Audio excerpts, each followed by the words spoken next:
Ya están aquí. Ahorra en grande con las ofertas de la semana de My Lowe's Rewards Week. Solo para miembros. Encuentra lo que buscas por menos. Ahorra hasta 40% en cientos de productos en nuestras tiendas, incluyendo artículos selectos para baños, herramientas, pinturas y más. ¿Aún no eres miembro? ¿Qué esperas? Únete hoy gratis y obtén acceso instantáneo a las ofertas de My Lowe's Rewards Week. Programa de lealtad sujeto a términos y condiciones. Detalles en lowes.com/terms. Sujeto a cambios. Este es el espacio que conecta a todas las personas en el campo y la ciudad con el agro. Al Campo de Caracol Radio. Dirige y conduce Luis Enrique Hurtado en Al Campo de Caracol Radio. Feliz amanecer para todos los oyentes de Al Campo de Caracol Radio. Mañana fría aquí en la ciudad de Bogotá, pero oportuna para nuestro primer café o tinto de esta jornada informativa. 20 de julio. Hoy estamos conmemorando la independencia de Colombia, además del tradicional desfile militar. Hoy vamos a conocer un proyecto muy interesante que busca la reproducción de anfibios, ranas del Chocó, en cautiverio. Esto para contrarrestar su contrabando. También de los hechos, las noticias más importantes de esta semana, una investigación desarrollada por el Politécnico Gran Colombiano que establece cómo la sequía, la presión financiera y hasta el conflicto armado están generando estrés entre los trabajadores del campo, entre los campesinos. Y también de un colorante azul que es muy particular porque es de una planta aquí de Colombia. Comenzamos esta jornada informativa. Sean todos bienvenidos.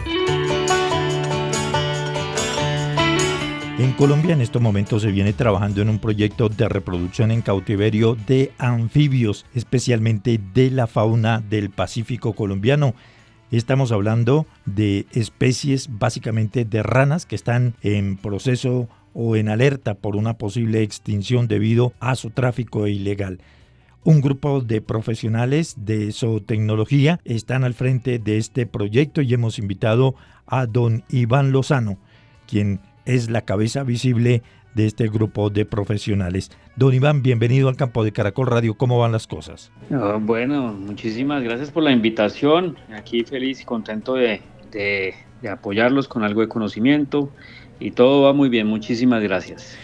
Don Iván, ¿por qué no nos cuenta cómo surge el proyecto de reproducción de anfibios? Bueno, pues obviamente esto es un proyecto zootécnico que hace uso de la reglamentación nacional sobre el tema de zoocría, es decir, de especies silvestres bajo cuidado profesional. Nace como necesidad de especies colombianas porque resulta que Colombia pues, es el país de los anfibios, es el país que más especies de ranas tiene en el mundo. Y hay una crisis mundial sobre su conservación. Tienen muchísimos problemas para poder sobrevivir por destrucción de hábitat, por enfermedades, y en Colombia hay un problema de tráfico ilegal. Entonces, estas ranitas traficadas van a otros países para estar en terrarios y, mejor dicho, hacer un símil a lo que son los peces ornamentales en acuarios. Entonces, esta demanda ha creado un problema grave de sobreexplotación y de las ranitas son capturadas en la selva para ser traficadas. La necesidad urgente era crear un lugar donde se pudieran reproducir de manera permanente en buenos números para que pudieran ser exportadas de manera legal y así controlar el tráfico ilegal, cosa que ha sucedido en los últimos años. Claro. ¿Cómo logra usted y su equipo pues, la reproducción en cautiverio? ¿Cuánto tiempo tardaron ustedes para que se diera esta realidad? Bueno, esto es un proceso largo porque esto es un asunto absolutamente científico en el cual participamos principalmente veterinarios zootecnistas y algunos biólogos, en el que se busca establecer los manejos, los protocolos del manejo de cada una de las especies bajo nuestro cuidado. Es un equipo conformado únicamente por profesionales colombianos y llevamos pues desde 2008 trabajando en esto. Los primeros protocolos se demoraron pues básicamente un par de años en establecerse. Las licencias pues son licencias que pueden tomar hasta 9 o 10 años en ser emitidas. Entonces durante ese proceso, durante ese tiempo se hace el perfeccionamiento zootécnico del manejo de cada una de las especies, porque Para estas especies pues no existía una publicación sobre su cuidado, sobre su reproducción, sobre sus problemas veterinarios o nutricionales. Entonces pues nosotros, el equipo de Tesoros de Colombia lo ha desarrollado completamente desde cero. Comenzaron, claro, desde cero. Ahora, don Iván, ¿cómo hacen ustedes para lograr, por ejemplo, el ambiente, el hábitat de estas ranas, teniendo en cuenta que la mayoría, me imagino, vienen del departamento del Chocó? Bueno, nosotros obviamente, sí, la mayoría de las ranas altamente traficadas de Colombia provienen de la zona occidental del país, el Pacífico colombiano más que nada.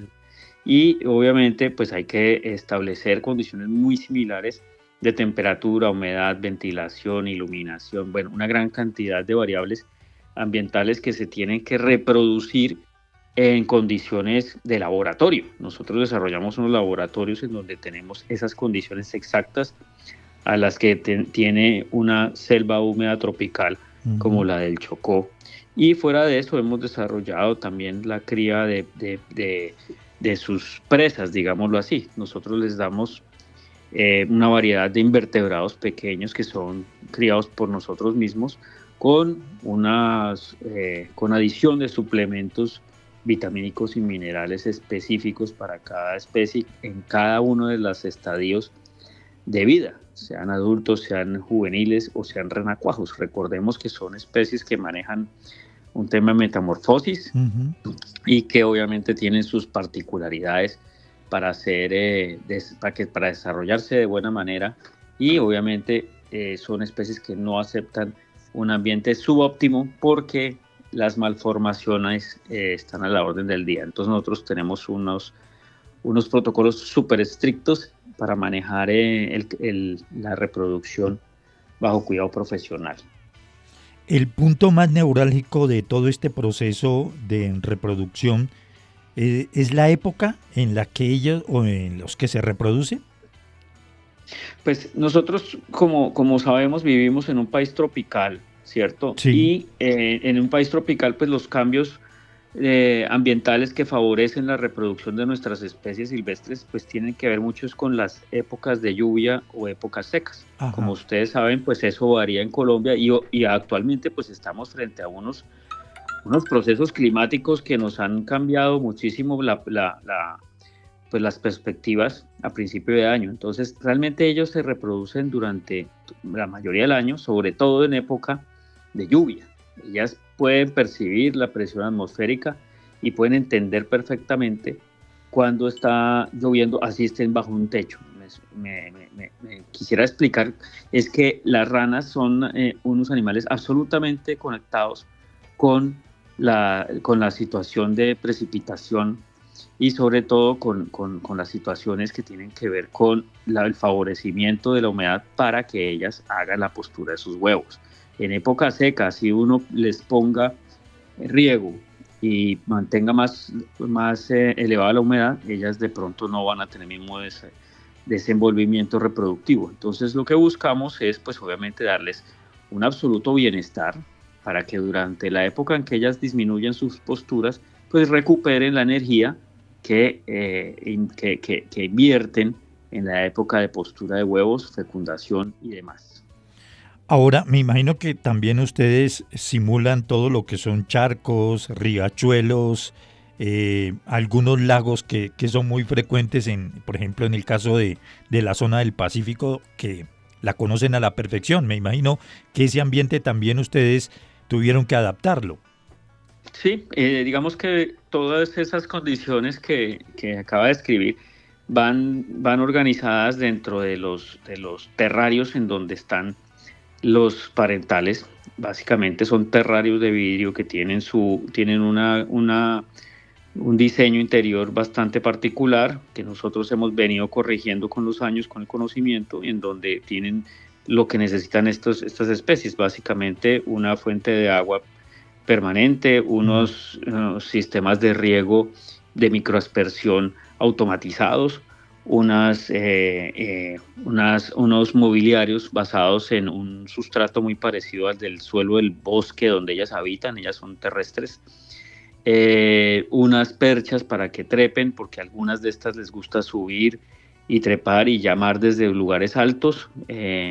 Los machos obviamente son los que hacen esto, las hembras pues son animales mudos, pero la idea con esto es que cada una de estas parejas hagan de cuenta, un territorio completamente lleno con todo lo que necesitan para desarrollar su vida, tener bienestar y fuera de eso pues lograr reproducirse. Si no tienen todo lo que necesitan, pues obviamente la reproducción no se va a dar, y como nuestro objetivo es pues obviamente reproducir para lograr exportar y además repoblar las selvas colombianas con estos animales, pues obviamente tenemos que tener muy claro que los estándares de bienestar animal de estos animales sean los más altos. Sí, señor. ¿Cuántas especies trabajan ustedes ahí en el Tesoro? Nosotros tenemos 7 especies que estamos actualmente exportando, pero tenemos permiso para otras 7. Tenemos en total 14 especies de ranas colombianas. Don Iván, ¿por qué estas especies tienen gran acogida en los mercados internacionales? ¿Qué tienen? ¿Cuál es el atractivo? Porque la gran mayoría son supuestamente venenosas, pero que en realidad tienen una toxina que es mortal, ¿no? Bueno, este es un tema muy, muy interesante y que puede ser de mucho desarrollo para un país como Colombia. Colombia tiene, pues, digamos que la mayor biodiversidad por kilómetro cuadrado del mundo, y esta biodiversidad nos la hemos entendido, nos la hemos apreciado desde el punto de vista de generar un desarrollo, de generar bienestar no solamente para las áreas naturales, sino para las comunidades rurales que están pues rodeadas de esta biodiversidad. Lo que yo considero es que Colombia debería buscar un poco más desarrollar el biocomercio, no solamente de especies animales y vegetales, sino de recolección de productos de bosque que pueden ser utilizados de manera sostenible sin dañar el bosque y pueden ser comercializados en todo el planeta. ¿De dónde salen estas demandas? Bueno, el ser humano que está en otros países presenta... ¿Tienes 50 años o más? Esta noticia es para ti. Los CDC recomiendan que te vacunes contra la neumonía neumocócica. Aunque estés saludable, tu edad te pone en riesgo. Las personas de 50 o más tienen más de 6 veces más probabilidades de ser hospitalizadas por la neumonía neumocócica que los adultos de 18 a 49. Una sola vacuna puede ayudar a protegerte. Aprende más y programa en vaxassist.com/ES. Patrocinado por Pfizer. La necesidad de tener elementos de las selvas tropicales, llámese troncos, plantas, animales, peces. Hay muchísimas cosas, semillas, que pueden ser exportadas de una manera sostenible, de una manera moralmente aterrizada y lógica, y sobre todo legal, ¿no? Claro. La demanda de las ranas, en este caso, son ranas llamadas ranas dardo o ranas venenosas, pero en realidad es que son tóxicas, no son venenosas, porque no inoculan venenos, sino que se defienden liberando toxinas cuando se sienten en peligro de ser atacadas, ¿no? Entonces, esta toxicidad la pierden al ser criadas bajo condiciones de cautiverio, cuidado profesional, y porque se les cambia la dieta y dejan la toxicidad atrás, manteniendo su comportamiento, su bienestar, su color. Y como son animales muy llamativos por sus colores, que básicamente advierten a los predadores de que son tóxicos, pues son animales que se quieren tener como mascotas. En el mundo, la industria de mascotas exóticas es enorme. Yo sé que en Colombia, pues obviamente, nosotros no mantenemos animales silvestres como mascotas, pero el resto del mundo sí. Entonces esto hace que haya un mercado enorme y que muchas veces termine pasando que nuestros países, sobre todo Colombia, han sido víctimas de la piratería durante décadas, y lo cual pues no solamente pone en riesgo las especies y los ecosistemas de donde son sacadas ilegalmente, sino también pues nuestra soberanía. Entonces lo que queremos hacer aquí con este proyecto es básicamente hacer respetar nuestro país, respetar nuestros recursos, manejar el tema de la del biocomercio de especies colombianas y promover nuevos proyectos que tengan que ver con el uso sostenible de nuestros recursos naturales, y para ver si podemos buscar otras fuentes de ingreso diferentes a la deforestación o a la contaminación. Creemos que en este siglo se tienen que no solamente buscar nuevas formas de competir a nivel internacional para generar recursos para toda la población colombiana, sino que además ya nos toca empezar a remediar, a arreglar o restaurar los ecosistemas que hemos afectado con nuestros proyectos antiguos, que pues no tuvieron en cuenta las consecuencias que vamos a estar enfrentando en el futuro frente al clima, necesidades de agua, suelo y falta de alimento. Sí, señor. Finalmente, don Iván, ¿algún mensaje para los colombianos, para las personas que lo escuchan a esta hora a propósito de todo este tema de la preservación de especies y en este caso, por ejemplo, el proyecto que usted tiene? Pues hay muchísima información en Colombia sobre la riqueza que tenemos para poder compartir y hacer uso, como lo digo, de manera sostenible. Solamente se necesita, pues obviamente, voluntad, no solamente del área privada, de los investigadores, de la academia, para desarrollar proyectos que las comunidades puedan utilizar para tener mejor calidad de vida sin afectar su medio ambiente que los rodea. Yo creo que Colombia tiene esa necesidad de buscar alternativas productivas o unir alternativas productivas a las actuales, que tienen que ver con la producción de alimentos, para aumentar las posibilidades de que en el futuro no haya una necesidad grande, como le decía, de restablecer fuentes de agua, suelos, y que podamos todos pues vivir de lo que nos ha dado la naturaleza, que es el país más biodiverso del mundo. Ahí está el panorama de este bonito proyecto de reproducción de anfibios que se está dando aquí en Colombia. En estos momentos en el país hay 791 especies de anfibios que se han reportado en diferentes zonas del país. Don Iván, muchísimas gracias por haber estado esta mañana aquí en el campo de Caracol Radio. De verdad muy amable por entregarnos este conocimiento sobre este proyecto de reproducción de anfibios aquí en el país. Muchísimas gracias. Gracias a ustedes. Nos vemos en una próxima ocasión. El agro es noticia en Al Campo. En los próximos minutos les vamos a presentar los hechos, las noticias más importantes que se han presentado en el agro en Colombia. El Ministerio de Agricultura anunció durante la Mesa Nacional de Compras Públicas que lidera transformaciones significativas para impulsar el sector lácteo y apoyar a los productores.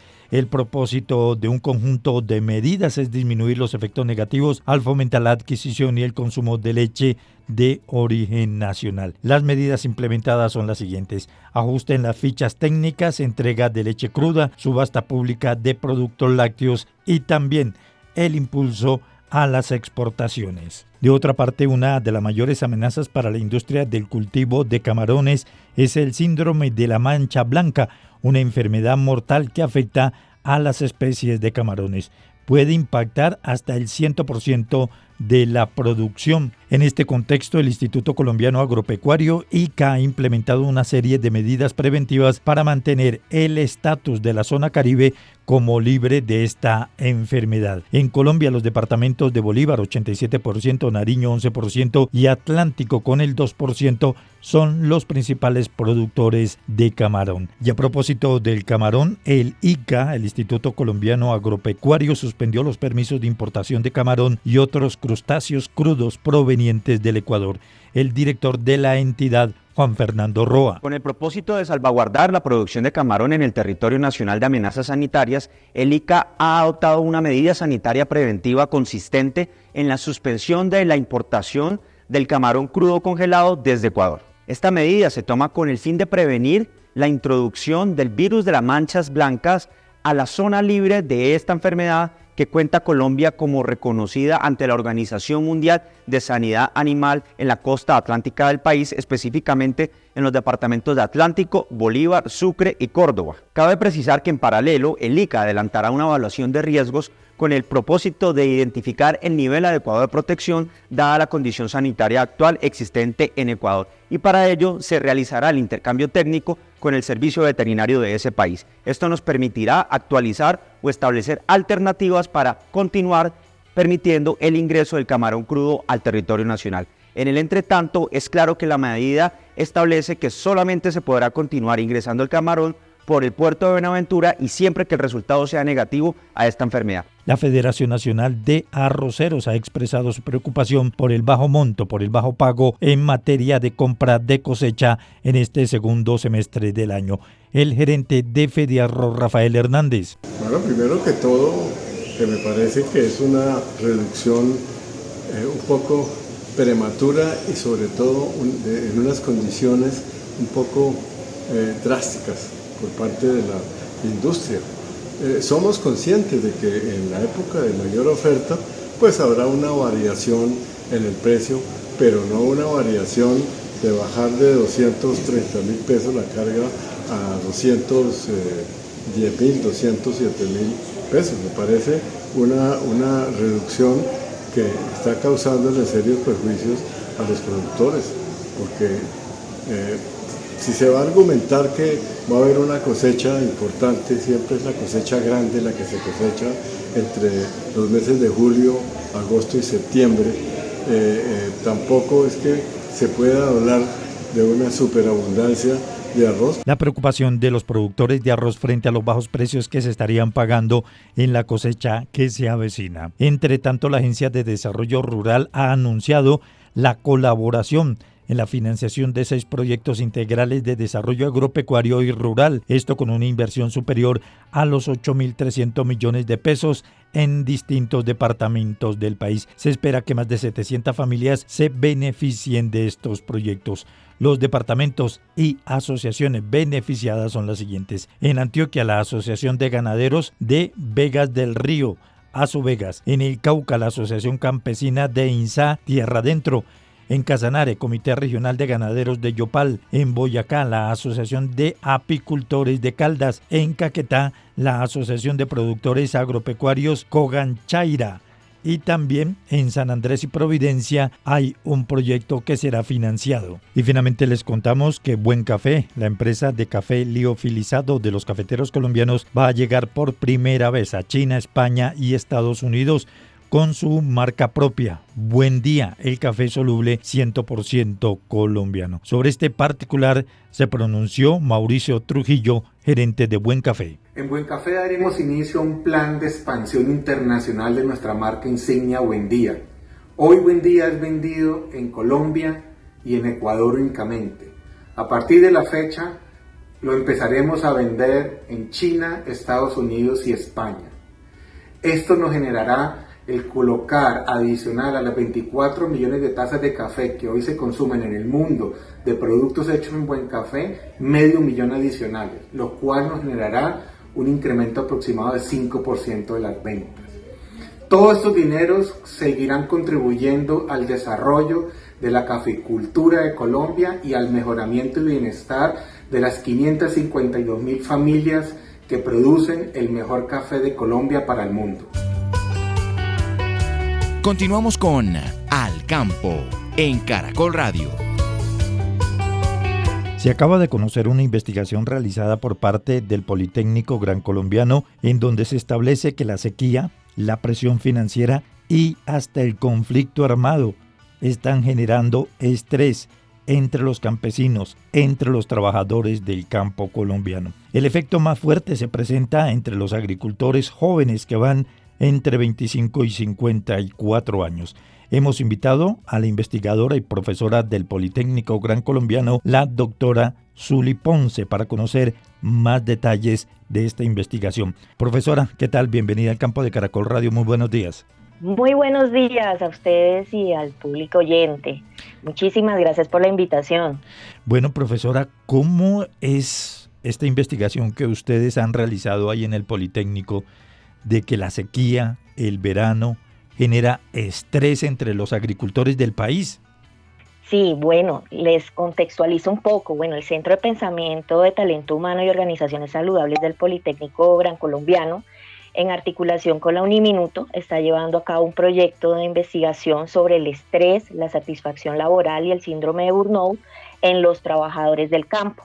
Actualmente ya tenemos desarrollada toda una revisión documental con unos datos bastante interesantes, frutos de esos resultados de esas investigaciones que abordaron este tema con la población de campesinos. Incluso podemos hablar de que este estudio involucró cómo estamos a nivel mundial con esta población específicamente.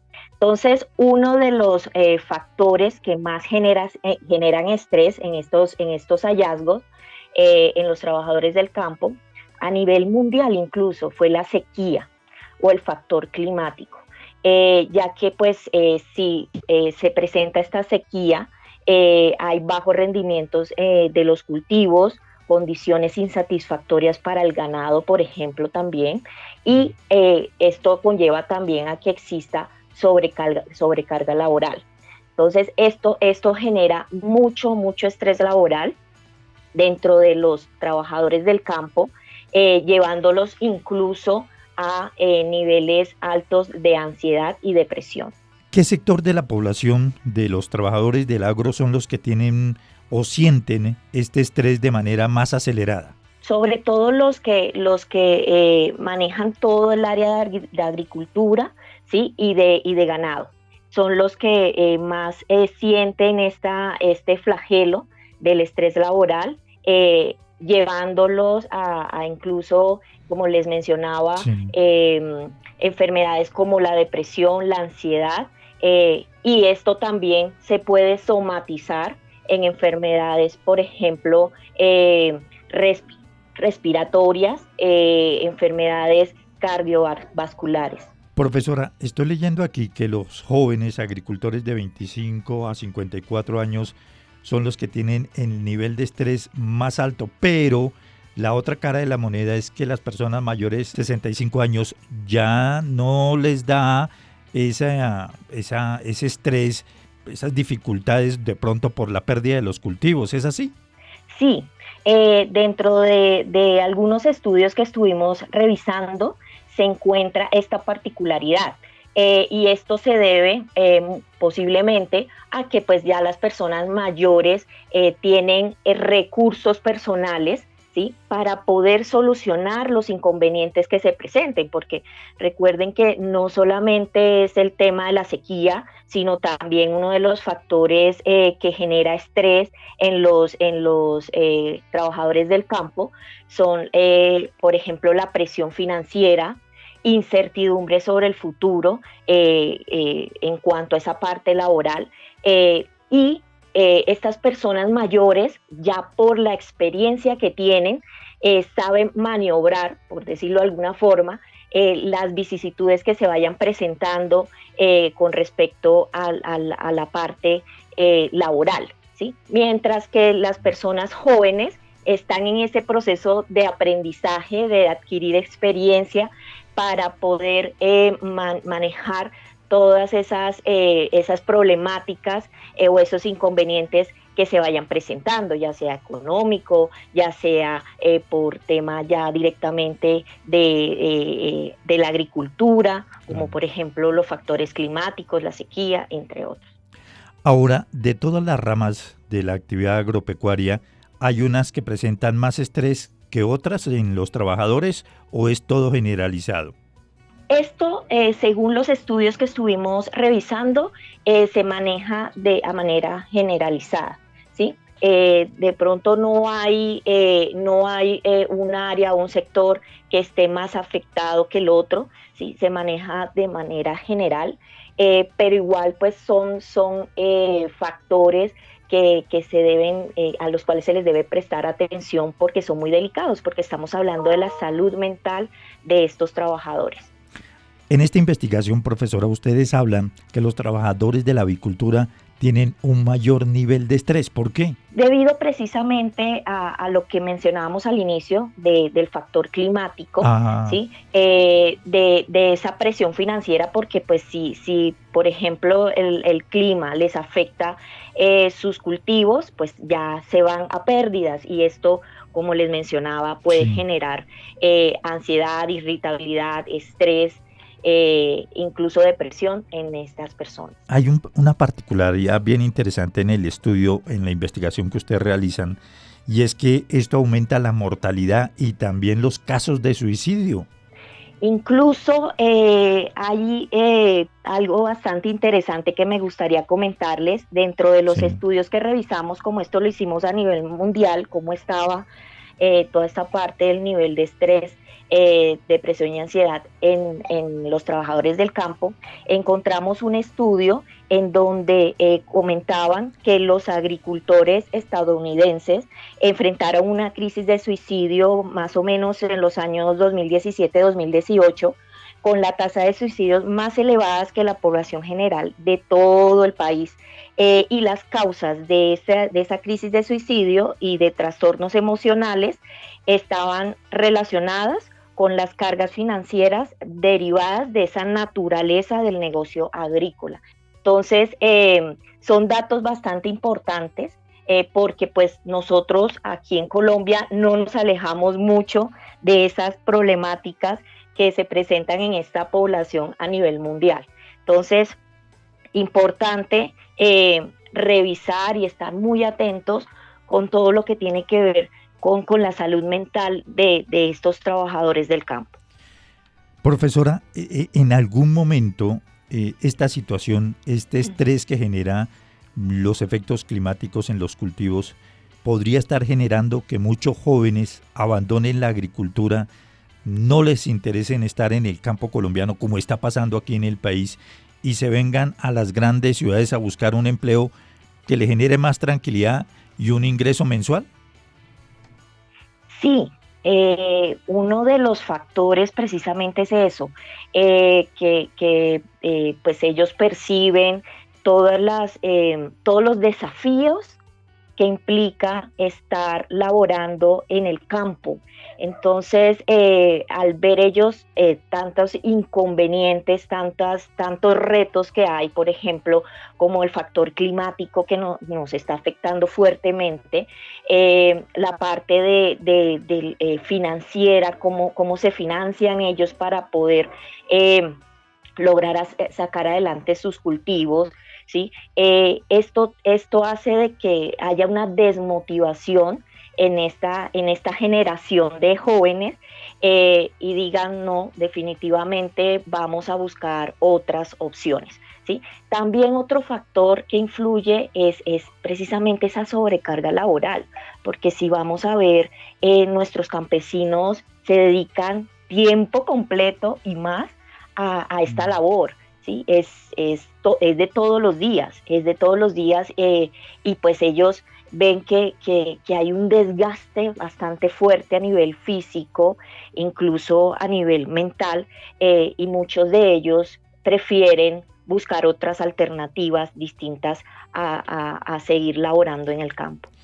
Bueno, profesora, para los campesinos y para los oyentes del programa que a esta hora de la mañana la están escuchando y de pronto dicen, de verdad, de pronto tengo esta dificultad, este problema de esta carga laboral y este estrés, ¿qué hay que hacer?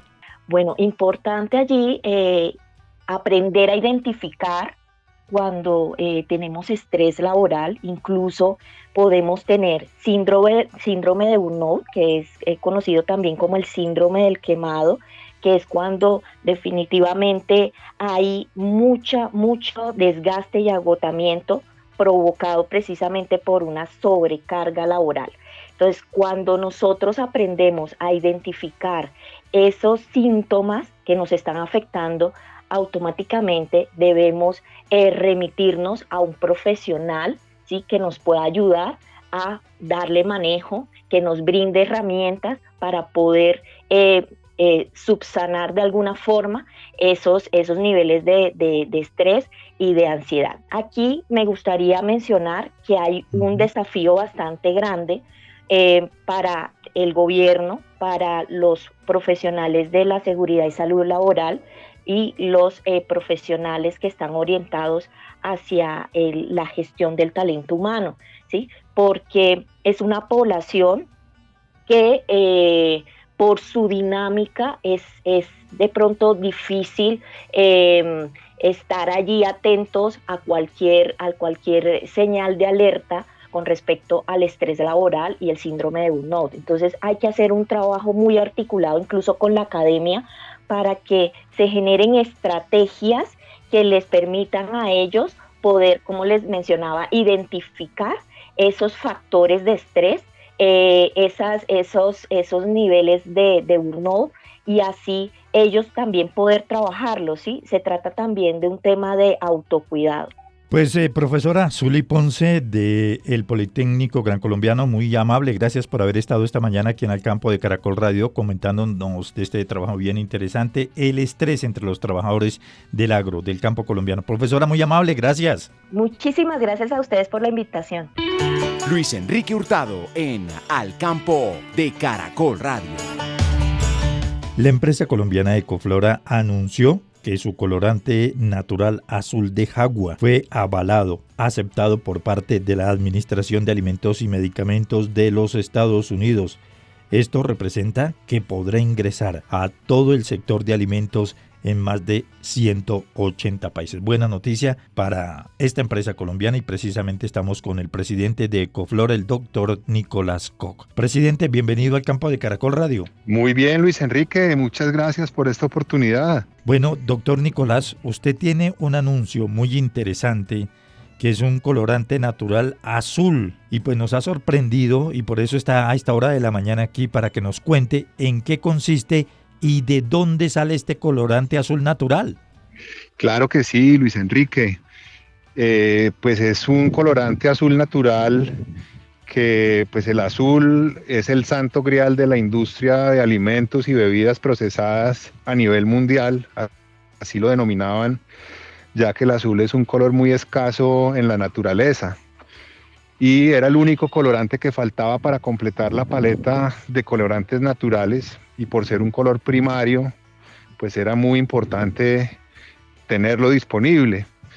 Y resulta que pues hace ya cerca de 15 años venimos desarrollándolo, pero apenas hace pues unos meses nos lo aprobó la FDA en los Estados Unidos, y el mes pasado el Codex Alimentarius, lo cual nos permite llevarlo a más de 180 países alrededor del mundo. Presidente, ¿de dónde sale este colorante? ¿Cómo lograron ustedes descubrirlo?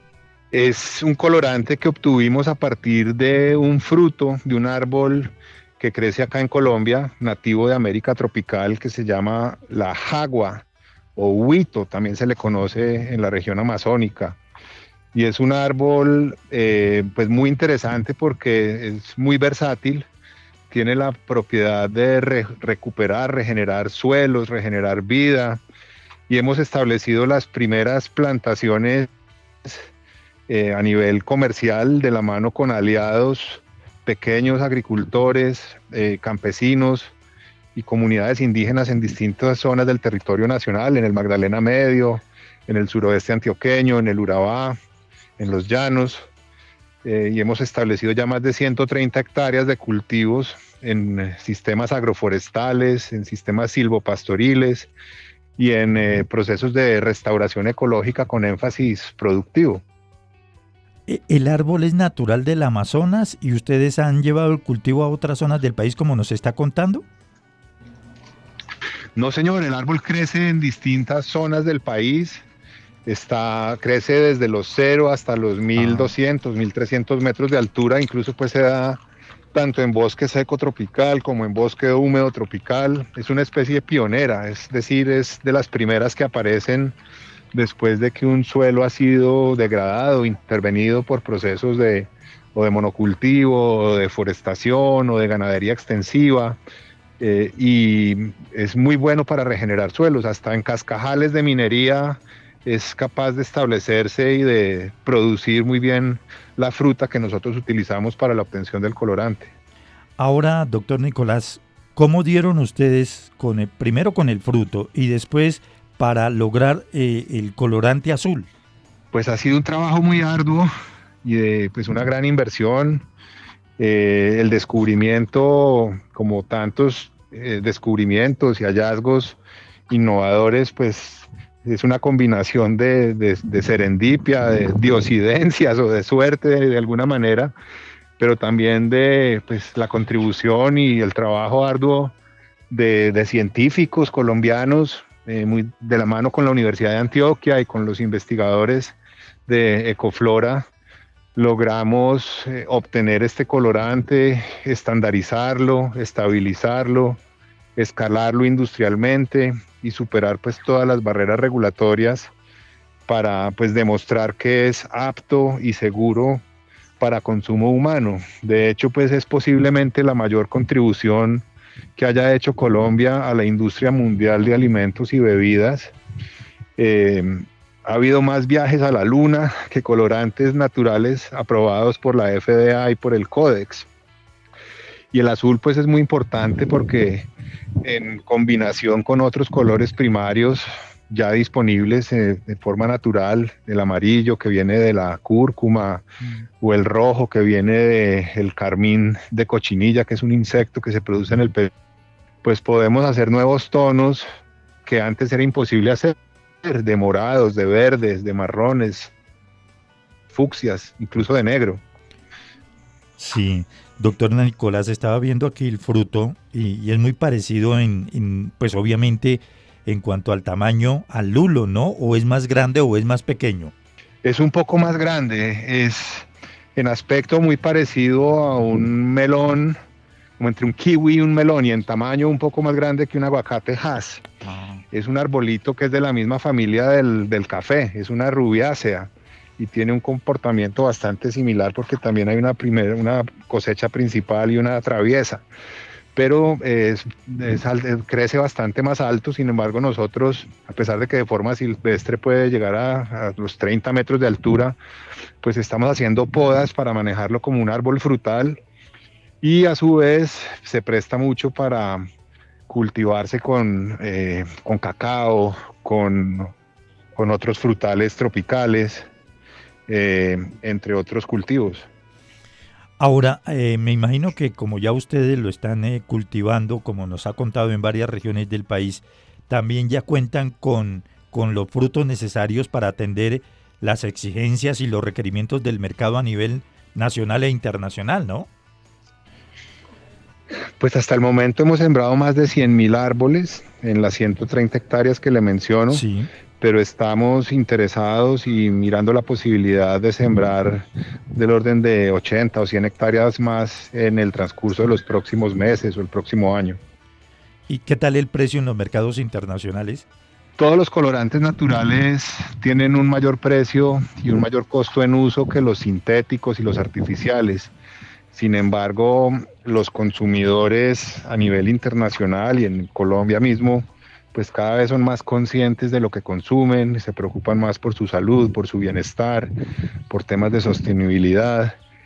Y este es un producto pues 100% natural, seguro, y por lo mismo pues hay disposición a pagar por las grandes compañías y medianas y pequeñas incluso que producen alimentos procesados. Por lo mismo pues es un colorante que tanto en su forma azul como en mezcla con otros colores se empezará a ver cada vez más en múltiples productos alimenticios y de bebidas, desde confites, claro, chocolates, repostería, bebidas de todo tipo, snacks, entre otros productos de consumo masivo.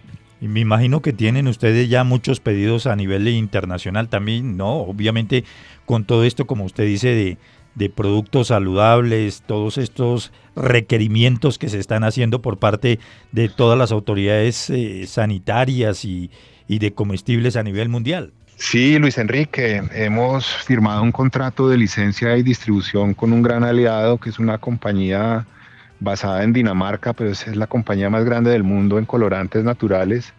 Ellos son nuestro aliado para la distribución en las Américas, en la categoría de alimentos y bebidas, y también estamos desarrollando nuevos usos de este colorante en otras aplicaciones, en cosméticos, en cuidado personal, en textiles, en tintas, entre otros usos diversos en distintas industrias.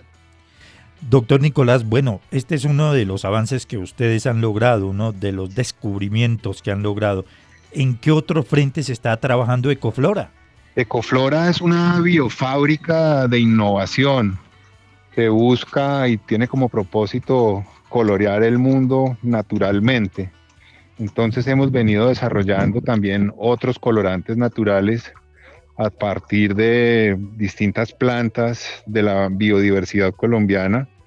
También tenemos una unidad de negocios en el mundo de las bioceras, que son ceras también de origen natural que reemplazan a las ceras derivadas del petróleo, que al igual que en el mundo de los colorantes, pues hay una transición muy rápida hacia fuentes de origen natural y sostenibles, que en particular pues venimos trabajando con una biocera que obtenemos a partir de un arbolito nativo también de Colombia, de los Andes tropicales. Ya este sí es de alturas más elevadas, crece a partir de los 2000 metros hacia arriba, 2200, y es un arbolito también muy interesante porque restaura y regenera ecosistemas, es muy bueno para proteger microcuencas y para diversificar sistemas productivos, por ejemplo, de ganadería extensiva, ganadería de leche o en frutales de tierra fría, como alternativa de diversificación de ingresos y de mejoramiento del uso del suelo.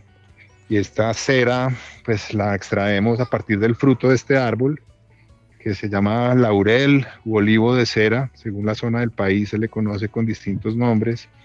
Esa cera nosotros la extraemos y la exportamos para las industrias de cuidado personal y cosméticos en Europa y Estados Unidos, y estamos desarrollando otros usos industriales también. Venga, presidente, ¿ustedes también trabajan todo el tema de desinfección con productos naturales?